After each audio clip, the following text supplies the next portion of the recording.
And we're back. We have a couple quick reminders and announcements before we get into the game. Coming up, we have the June Open, June 29th. Just a reminder to get your tickets. Get 'em now. This is a missed draft, not classic constructed. So 2 rounds of draft, and you know, there's going to be typical AGE prizing and points awarded for that final tournament coming up in August 25th. We also have the Battle Hardened in San Diego, hosted by Arcane Games and Events on Saturday, August 24th, followed by the final Arcane Games and Events of the year AGE. So this has the large prize pool. I want to say it was the $1,000 prize, $2,000 prize for the winner, plus more cash prizes and a PTI and a gold foil awarded for that event, as well as the Battle Hardened. So very exciting for the players who make it. And I think we saw flashed on our screen earlier the point totals so far. Of course, there's a lot of room for cutting into the top 16 as these players currently are battling for top 8 seeding. It's doable. It's doable. Yep. And today's prize, 30 AGE points, 25, 20, 15, and 12 as you go down the list, as well as $400 for the winner, $200 for second, $100 for third, fourth, and fifth through eighth get 50 each. Very exciting. So we will move into our game. We have Charles Dunn against Anthony Pham. Both of these people 4-1. I believe they're locked into top 8 already, so they're just playing for seeding. But that doesn't mean this game isn't important, because you want to lock in the highest seed for the best chance at winning the tournament. Sneak your way in through the top bracket rather than needing to come in through the bottom. Exactly. Now we've got Charles's profile up here. Yep, and he is looking forward to Part the Mist Veil, as the rest of us are. We see that he was hoping for some Bravo expansion slot cards, so this may have been a little bit dated. Charles. And also some Betsy cards, but we didn't see that either. I don't think there's hope for that. I haven't really looked at the spreadsheet, but I'm still clutching my pearls. Yeah, what we have seen so far looks extremely exciting for those who did get expansion slot cards as well as the new heroes. Very much looking forward to that. And the draft, I think, will be a very exciting play experience. A little bit different than what we've seen recently with the new heroes and classes. Okay, taking a look at the lists we have here. Charles presenting Decimator Great Axe for Dorinthea. Yep. So and that's the only weapon in the list. So yeah, Charles just leaning in. He is such a fatigue-heavy player. He loves playing these fatigue decks. And when we say fatigue, what we sort of mean is blocking out efficiently and coming back for 4. Whether you decide to take that damage or not is up to you. It's true. So you might die from damage or you might die from running out of cards. But either way, Charles is just trying to play an efficient Great Axe build. Now, Charles lost the die roll, so I guess Anthony opted to go first. He'll do his favorite thing, Spark on turn 1, get a Purifier. Looks like he's going for the pistol plan. So we can see he has an Induction Chamber and a Purifier out on the board. Once he builds up enough of these, his pistol is going to come in for a lot of damage and have a lot of go again. So they're both kind of trying to fatigue each other. Anthony's plan relies more on building up over time those items, whereas Charles kind of gets to start with fatigue right away. Coming in with a sharpened steel blade, pumping that axe up to 7 and swinging it. The Decimator Great Axe says the first time it is defended each turn, it can reduce the defense of a blocking card by half, rounded up. So 3s become 2s, 2s become 1s, and if he decides to try to use a defense reaction like a Sink Below, a 4 becomes a 2. So that axe can get a lot of value when you are forced to block it. Also in the later game, when you decide to try and give armor, it also counts armor as a defending card. So you can, if you give temper, temper can be halved, and then when it comes off the chain, that 1 block it got, that's all you got. And so Anthony coming in with a yellow zipper hit. This is a 1 for 4 boosting for go again. Interesting choice to see him boosting. There's a little bit of a danger that he could hit an item off the top when he plays these cards. So Opting for a little bit more of an aggressive plan despite having the items out in the field right now. I think it also makes sense to use most of your cards offensively so that you can chip the fatigue deck in addition to chipping with pistol value. And boosting here makes a lot more sense when you see that he is playing a Spark of Genius for X equals 4, finding another 2-cost item to put out in the field. So Anthony... Probably, yeah, the second Purifier. Getting 2 items out extremely quickly. This is great news for him, as his pistol now comes in for 4 damage when he decides to use those items. Yeah, this might spell some trouble for Charles, because 2 Purifiers in as many turns is a lot of damage on the board to pistol, and that's not what he wants to see. Yep. He's going to be facing a very efficient pistol from here on out throughout the rest of this game. Sending an Enlightened Strike, putting a Command and Conquer on the bottom. Nope.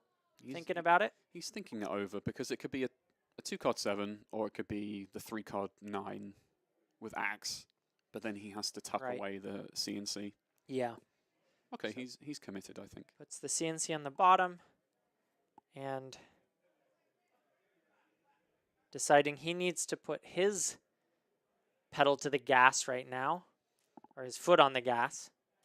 Well, he'll do as much as he can, probably. Exactly. I think he sees those items and is thinking he needs to put pressure on. He does not want this game to go longer, if possible. Anthony just blocking efficiently, and here we see 2 counters on the Purifier. Pistol he uses them immediately. Yep, and pistol for 4. All with 1 blue. Okay. Charles, let's take a peer at his hand. What's he working with? A blue shunt. Ooh, last-ditch effort. It looks like he's got one of the new cards from Heavy Hitters. Standing order. Actually, a very efficient blocker in this matchup, because you just send an arsenal away and you block 5, but where and when he'll be able to do that, I'm not too sure. So we see the first pistol coming in. Oh, sorry, no, he took the first pistol.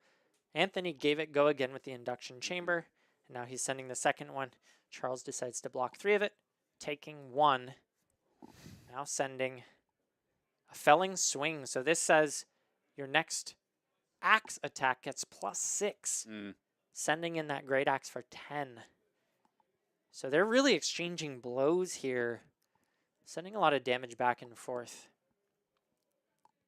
Yeah, this isn't the greatest matchup for Decimator, because as we see out here, the pistol's engine is far more efficient than a weapon can be on its own. Yep. So Charles has to present a bit more and use his cards to actually start chipping Anthony more. But Anthony, it's probably okay to give 2-3 cards as blockers. And he gives the whole thing. I don't see any blues, so he may have just, not been able to do much with that. Yeah, he was just going to say this hand does nothing. Save his life, go back. And I think Decimator likely has trouble spending all 4 cards in hand, so we'll see if Charles Dunn can have another efficient turn. Of course, with the Refraction Bolters, he has the ability to give go again if needed, assuming that axe hits.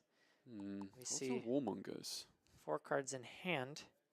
Felling Swing, followed by Great Axe. This one is a blue, only coming in for 8. So we see Anthony block with 2 cards from hand, both 3 blocks, but one of them gets cut down to 2, so he blocks 5 of the 8. Take 3. Taken 3, yep. Anthony, 2 blues means you get to fill everything up and fire that pistol. 2 floating. If you think about this, the rate that you're able to cash in with 2 Purifiers and just 1 chamber, 2 blues and no cards spent at all, just 2 cards pitched to do 8. Insane. Yep.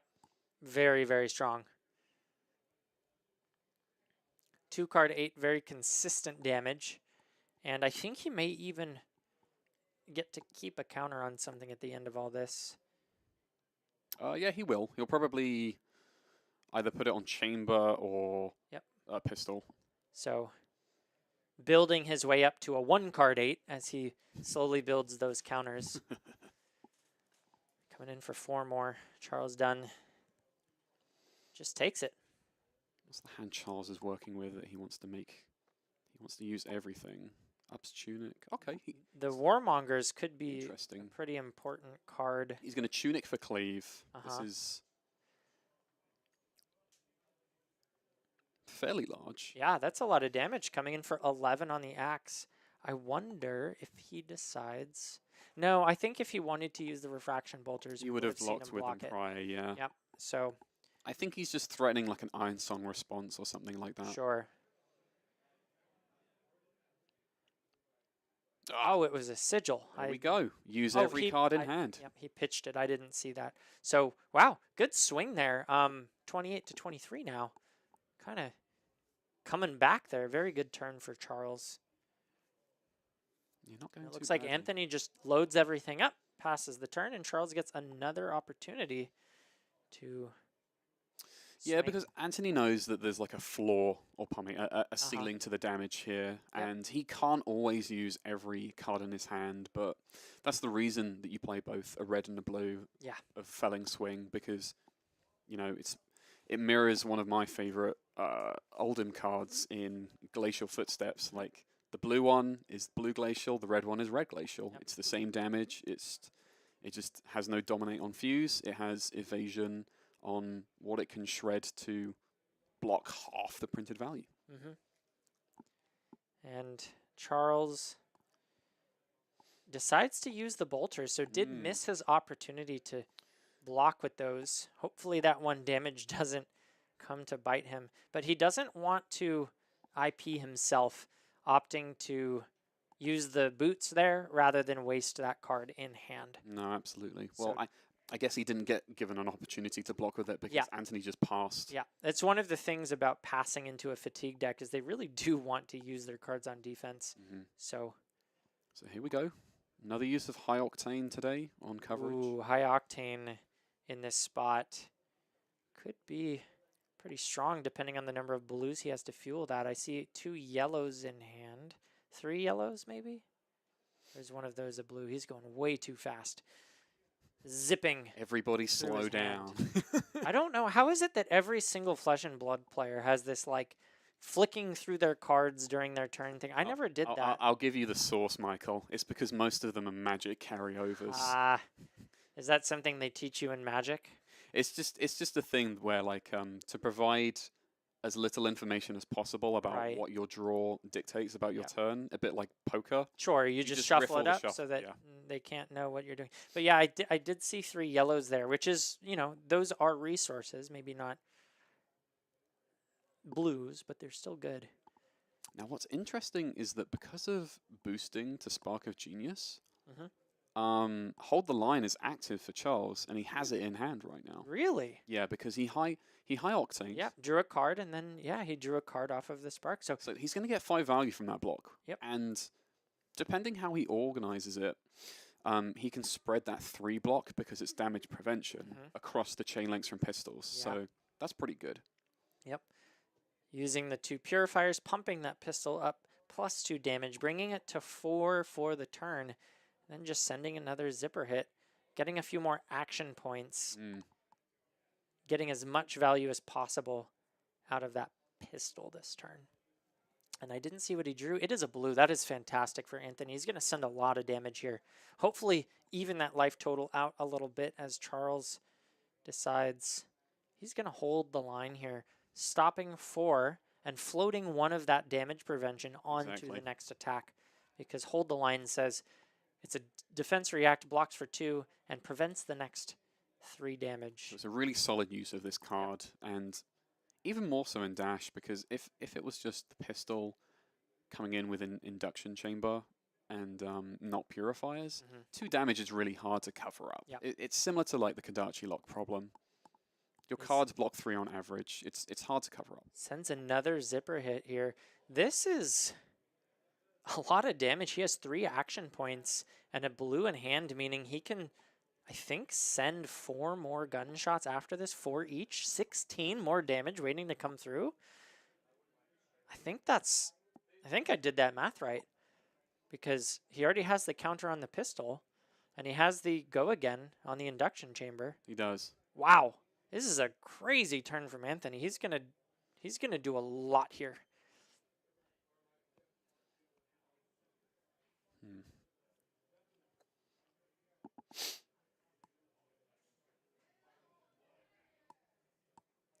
Very fortunate hold the line timing, but he's still going to take a lot. Here's the pistol for 4. Yep. Anthony holding that card back. Charles praying it's not a blue. Unfortunately, it is. Charles holds glint and Easter egg. Probably the 1 card 4. Or he still has that he still has Warmongers in Arsenal, so True. now that he's seen Anthony expend everything. I did see him pitch one. Yeah. Did he have 2? Yeah, he Okay. put 1 into Arsenal, I believe. Okay. We need the Arsenal cam next. The clear table. I know they do that in poker. Or you just have 1. You have the Arsenal slot clear, and everything else is like solid felt. So Right. it looks more like a masseuse's table, but for trading cards. There you go. So taking the 4.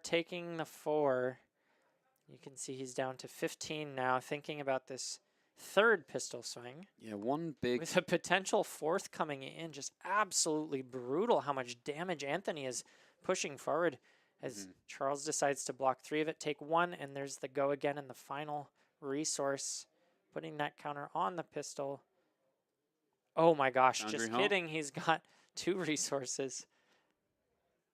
So he decides. So he can shoot exactly for another 4 because he can always pop Achilles here. Yep, that's true. Wow. And I think he might just do that. Or he gets to save the resource to just reload it instead of shoot. True. I imagine since he's already got the damage on it from the purifiers, he's just every single pistol shot he does is just gravy after this. So okay, yeah, there's Achilles and there's Achilles. Yep. There's another shot.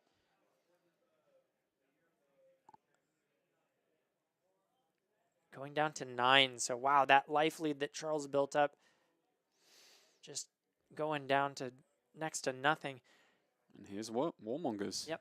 Really good timing from this. Definitely going to stem the bleeding a little bit here, but you know, I think Anthony's probably happy to just load everything up and pass.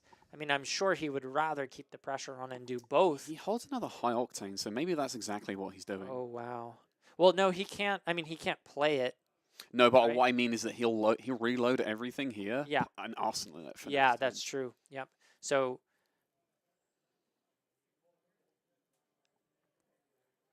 getting 2 resources. Just gonna. Unless he proves us wrong by saying screw it, we boost. Yeah, there he goes, loading reload. everything up. Choosing peace. The peaceful mechanologist. All they want to do is build. They don't want to fight. They're out here playing Minecraft. Exactly. Or Metcraft. Metcraft. Coming in from metrics. Loading up everything. Thinking about the arsenal.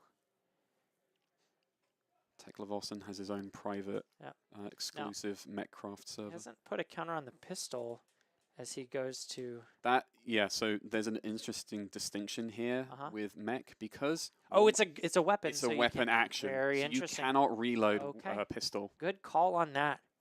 And I was here thinking Anthony was making mistakes. The man makes no mistakes, especially not bringing -IO into these AGE tournaments. Showing us exactly how powerful the mechanologist, the original mechanologist from Heart See King here, Charles was only able to retort with a 1 card 4. 4 damage. He holds on to an Oasis Respite. That's pretty good. Okay. So he gets a 1 card 5 in Oasis because he's lower life. Because he has tunic. Right, he has the tunic as well, but that's not really what you want to see. Anthony as the already second spent. high octane comes through. Okay, Tekla Call banished. Anthony already spent Achilles, so that's true. I mean, Charles might live through this yet. He's got a lot of blues and he's got a lot of boosts. And he still has both blocks on Brave Forge and Crown, so... That is true as well. He'll live through this, but I can't imagine he's going to make it through unscathed on this turn. No, he's bleeding something, Yep. but it won't be true lethal. Really putting him on the back foot as he does another zipper hit. The Coming third here high for octane 2. goes, though. 3 action points. Yep, I'm sure Charles is happy to see that high octane go. This means this is the last one he'll see this game. But it may just be enough to widen that gap. Anthony has a Techlo Pounder as well. Yep, I imagine that's just a blue he pitches into the rest of his items. I have to wonder, because he holds 2 other blues. But he'll send the boosts. Yeah. Okay, there we go. So he just wants to get as many action points as possible and then use the resources on the pistol. Jeez, looking at 4 action points plus the induction chamber. 5 pistol shots coming through after this. Just a casual 20. Pretty good, pretty good. So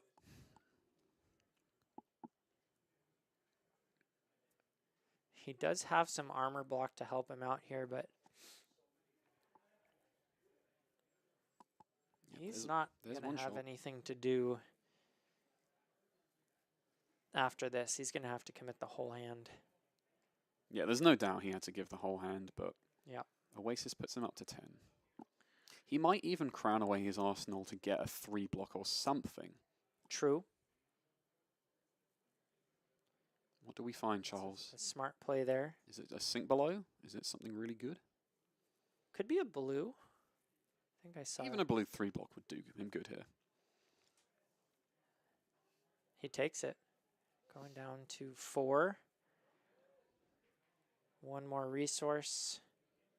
After this, use it to load the gun 1 more time and the induction chamber and fire it off. Giving up the tunics, and I ain't going to get another counter here. Out of armor, 1 card in hand, 11 to 1. Things are looking grim for Charles Dunn. Living on a prayer here. Luckily for him, he's got that top 8 locked in already, but... that all you got? The annoying thing about that all you got is that he can't get value out of that from pistol. Yeah. Because it's coming in for 4. Yep. He will not be drawing any cards. But Fate is pretty good. Says no, I don't want that. I think it was Glint the Quicksilver. And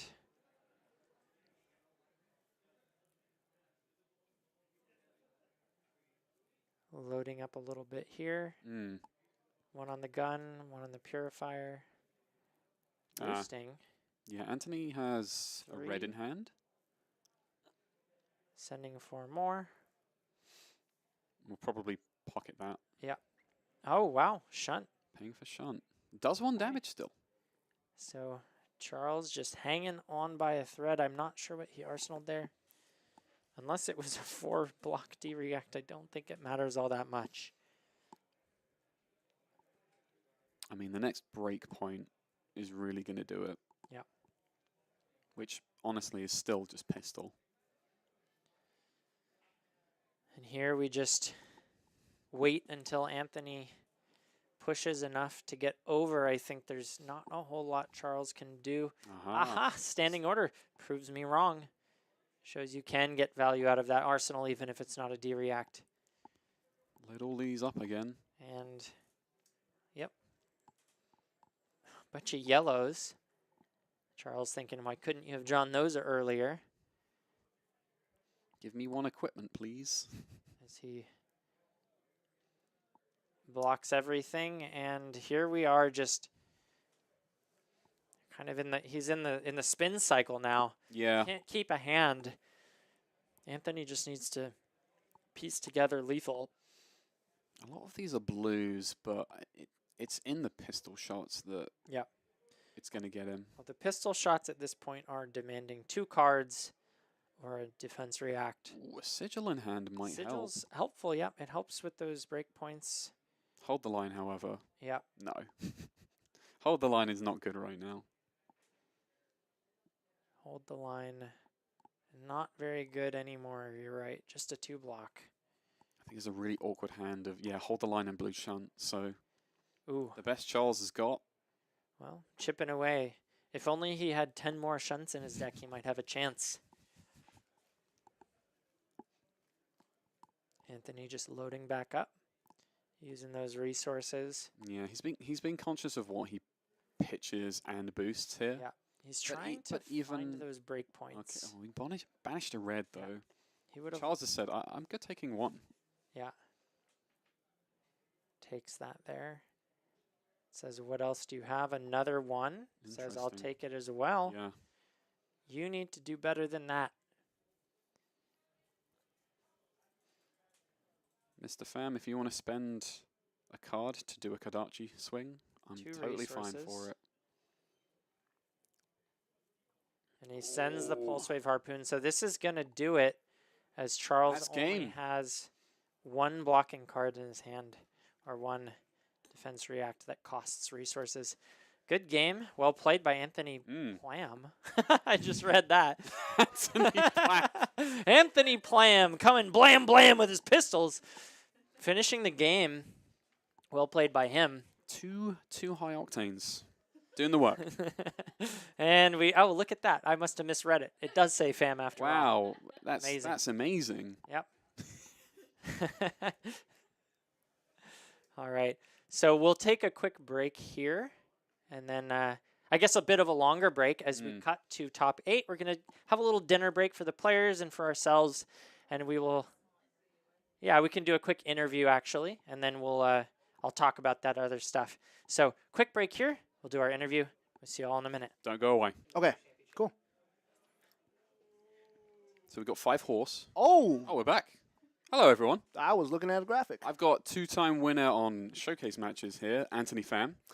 Hello again. I'm beyond blessed. You can't stay away. Beyond blessed to be on stream twice and win twice. Avoiding that curse of not bringing your medal or your ducks. Yes. And losing round 1. No, yeah. I played a hero I actually practiced this time, so I'm doing a little bit better. But how are you, Marcus, for the second time? I'm doing just as well as the first time. Okay. Seeing that 4 rounds of casting hasn't changed much, you're doing okay? No, I'm staying pretty alert, pretty good. Okay. Not as much thinking, but a different kind of thinking. Yeah. You know, to playing Swiss myself. I get to perceive it just as much and do all the additions and maths, but none of the sweating bullets because it's me on the line. Yeah. And my standings, but enough of that. Yeah. Yeah, well, I guess that game. Yeah, that was quite the game. I knew he was on Decimated Great Axe, so I knew there's not going to be a lot of on hits. He's just playing, the most he could do in one turn is probably 7, maybe 9 on a good turn with Felling Swing. Yeah. So I knew that priority was get the items out, get high octane, and just boost, shoot. And that was exactly what I did. There was a turn where we played Warmongers, and I had all these boost cards in my hand. And I was like, it is actually better to choose Peace. And I just chose Peace and passed. And then his turn, he swung his axe and passed, and then I was able to high octane again.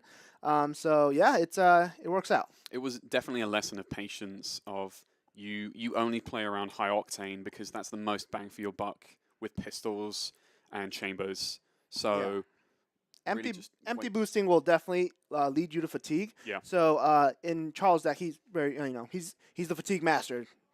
Easy to put it, and he knows how to block. So like, if you're just empty boosting without like a kind of a goal in mind, you're definitely gonna get fatigued. So the entire game I was just trying to boost when it makes sense, and then play towards high octane, like you said. And in the end, it's tough to block when on average you block around probably 12, 16 maybe if you have a defense reaction in Arsenal. Yeah. And high octane is just pistol 6, 7 times. That's tough to block out.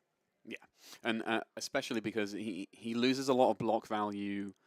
Because you got 2 purifiers out in as many turns after going first. So I wanted Iroh, so I chose to go first. It was unfortunate, and it always feels good. Dash is probably the best hero to get side selection, just because you are able to go first when you want to, and playing down a second item just feels super unfair. Yeah, absolutely. Maybe we talk about the Age Pro team a little bit. Yeah, that could be good. Sweet. Yeah, we Age Pro team right here. We got official shirts and everything. Some of our members out there don't have shirts yet, but we're working on that. So basically we used to be the Experience, led by Chris Iali. We still are. He's an amazing player. He got second at Worlds that one year. Yes, he did. Where we played in the tent. and The big tent. yes, the big tent, the big grandiose Everfest tent. And we're still led by Chris. He's an amazing leader.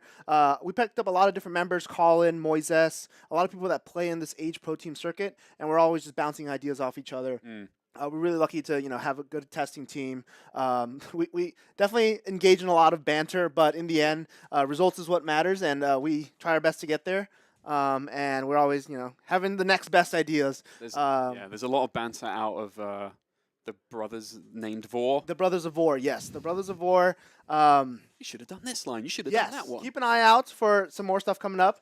You might see the Vor brothers in some sort of spotlight, so that should be a lot of fun in terms of content. That's cool. But yeah, we're just blessed to have an amazing team of players in SoCal. We're all super good here. It's really just a blast to get on Discord with these guys every day and just grind out games, find out the new tech. It's also been nice to see new players come out organically from SoCal and our scene and see them do really well at local tournaments and bigger ones. Yes, it definitely helps that we're all so good. We're all very welcoming, which is the most important part. But in the end, we're all really great players. And I hate to say sometimes Flesh and Blood, it's a very hard game. So when you first get into it, you're going to lose, and that's okay.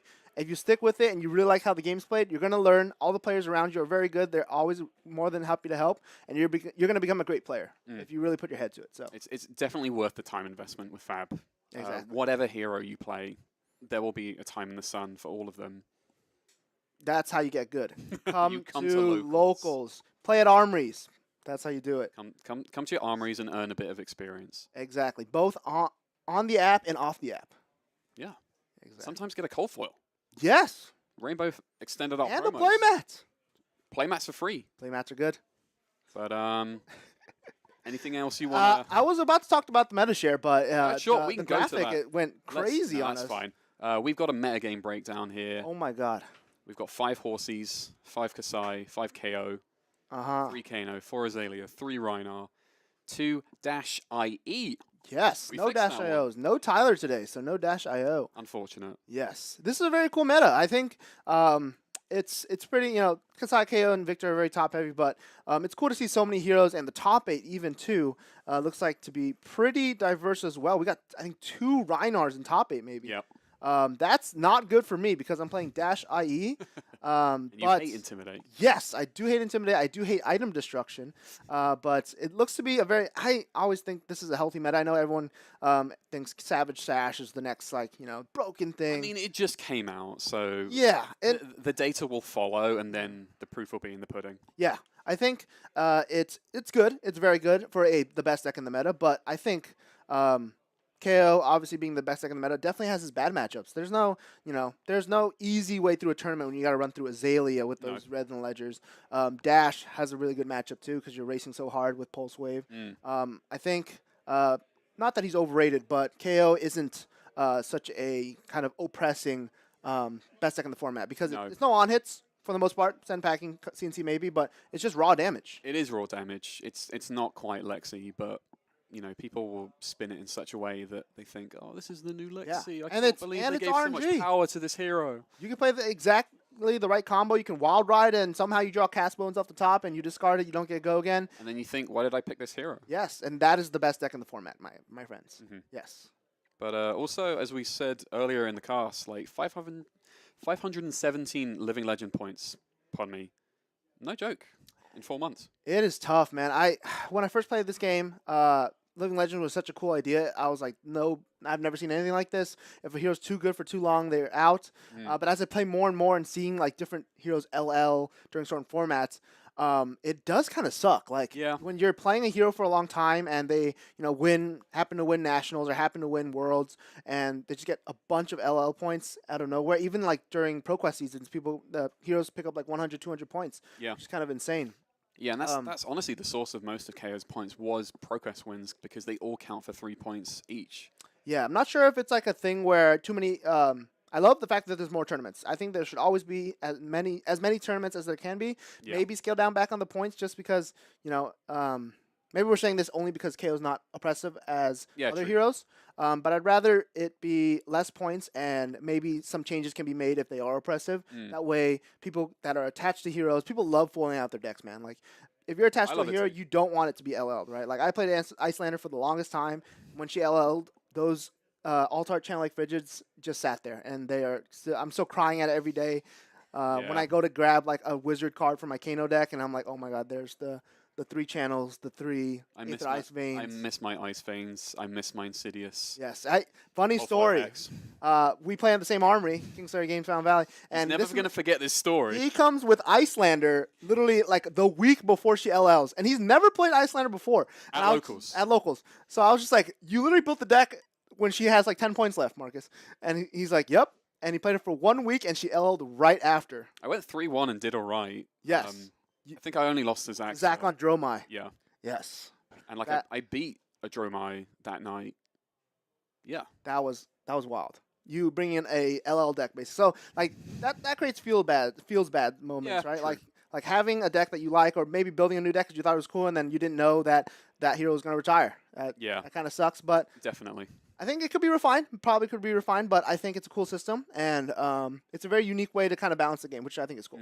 I think eventually, as a growing pain, they will find a nice middle ground where heroes earn enough living legend points to everyone in the community agrees this is enough, and like it will feel better than it did in the past. Yeah, and you have a longer shelf life on your hero. You get to play with those cards. Like you said, you get to foil out the deck. Yes. You get all these things, and eventually they sunset the hero into Living Legend, and they get to fight with all the other powerful heroes there, and it feels just right. I think once LL kind of Living Legend format kind of fleshes out, I think it will be actually not as bad and not feel as bad to kind of have your hero retired, just because as we have more and more Living Legend tournaments, you can still play the hero that you like, you can still play that full foil deck, and it won't just be like Starvo dominating anybody. They already made those changes to Starvo, so yeah, and Chain won it. It was Michael Feng that exactly won LA. So. Yeah, limiting 1 Warmongers turns out pretty good when Chain gets to play his stuff. I'll play 5 Seeds. I never played Chains with Seeds. Interesting. Yeah, I played Chain for that was my first like good hero, I guess. I played the funny enough, Boots are good now, but I played Brute back when it was not good. And I played Rhino for the longest time and wondered why I lost so many games to RNG, to like random Intimidate not working. And then I found out about Rosetta Thorn, believe it or not. And I played Briar to start, actually. And I liked Briar. I played CMH Briar a lot. And then one of our locals, Steve and Phil, they both are masters of Chain, and I kept playing against them, and I was like, I can't do this, I can't win. So you can't beat them, join them, and I picked up the Karen Husk, picked up the Chain, automatic go again, and it was just so much fun. I never got to play with Seeds, so I don't really know how. If I was playing Living Legend, I wouldn't know how to play it. Yeah, okay, that makes sense. I wouldn't know how to play it actually. Like I get that it's just play out all your 1 arcanes and then throw a Riftbind for 9, throw a Riftbind for 8, but I never played with that, so I always got used to pitch stacking with like Howls and Art of Wars and that big turn at the end with Time Snap Potion stuff. So Howl is a really good target in Chain. Yeah, I like to think that I kind of worked for it rather than just barfing out Seeds. But Chain was fun. If you guys notice, every game I play, I have Chain sleeves. That's because I can't let go. I miss him so much. And I do it with Oldham sleeves as well, to be honest. Yes, I picked up a pretty good deal for a 10-pack, so I basically will be using Chain sleeves for the rest of the year at least. Until the end of time. Yeah, unless I can find another deal, and probably till the end of time, yeah. So if you know a good deal on a bulk pack of sleeves, please let me know. Hit this man up. Yeah, I will buy them. All right. Pleasure talking to you, man. Of course, always. Break. Enjoy, guys. Hopefully on the next round. Top 8. Yeah. Okay.